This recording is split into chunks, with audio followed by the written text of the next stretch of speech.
What is happening, everybody? So, the Challenger, it's running 11's now. Sweet. Well, can't really say that. It's run a couple of 11-second passes, but mainly it's a 12.0 car.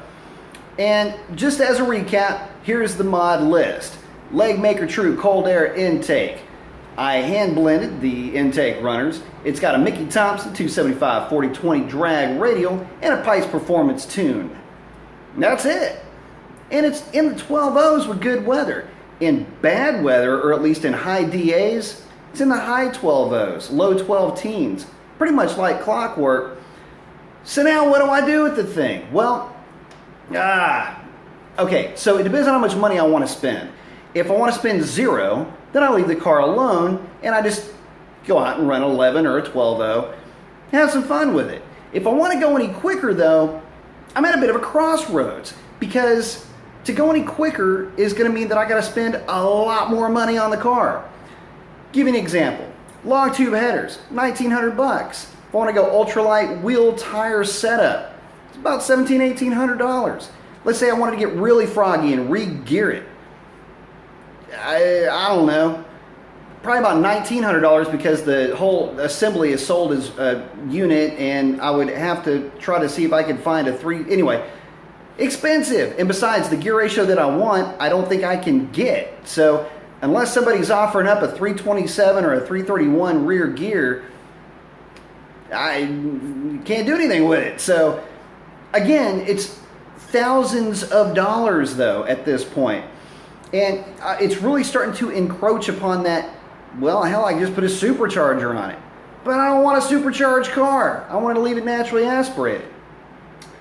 The other argument to that is, well, it's just money, it's a hobby, it's what you're doing. And yeah, it's a lot of fun, but it's not a lot of fun when you gotta pay for it.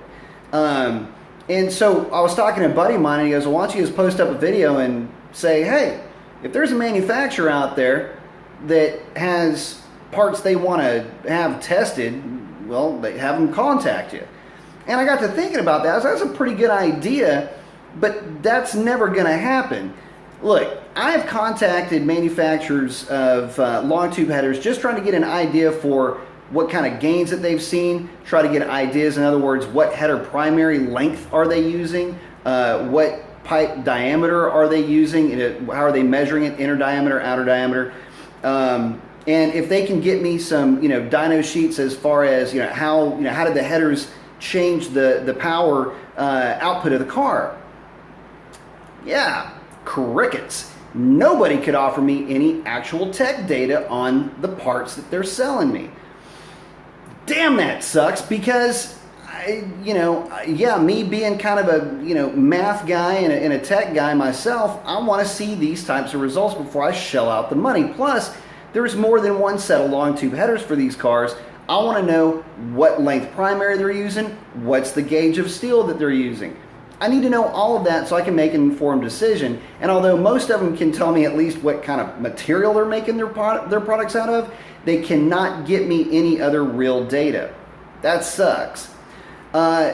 So if there is a manufacturer out there that has a part, I'd be pretty selective as far as the parts that I would put on the car for any kind of testing, but I don't know. I doubt anybody would ever take me up on the offer, because so far every part that I've tested, results haven't come back all that great. I mean, the things that I've gushed over, the drag radials and the tune, yeah, those were pretty immediate, and I could get in the car, drive the car, and feel an immediate difference.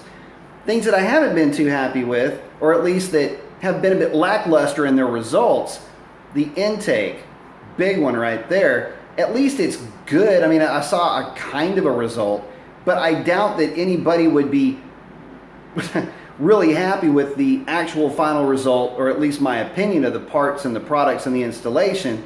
It's not something you would put in your brochure, I'll put it to you like that. Ported the intake. Yeah, that was fun, and it kept me involved in the car, so it's kind of a 50-50 on that one, whether I would do it again or not do it again. But the big parts now, the stuff that's really going to cost money, I don't know that there's any real benefit to.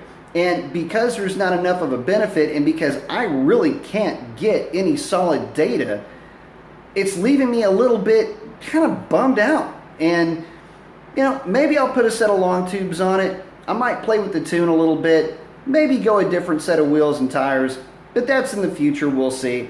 Until then, I'm just going to get in the thing and enjoy it, have some fun, and probably just leave it at that.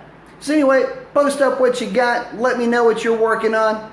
That's a wrap. Adios.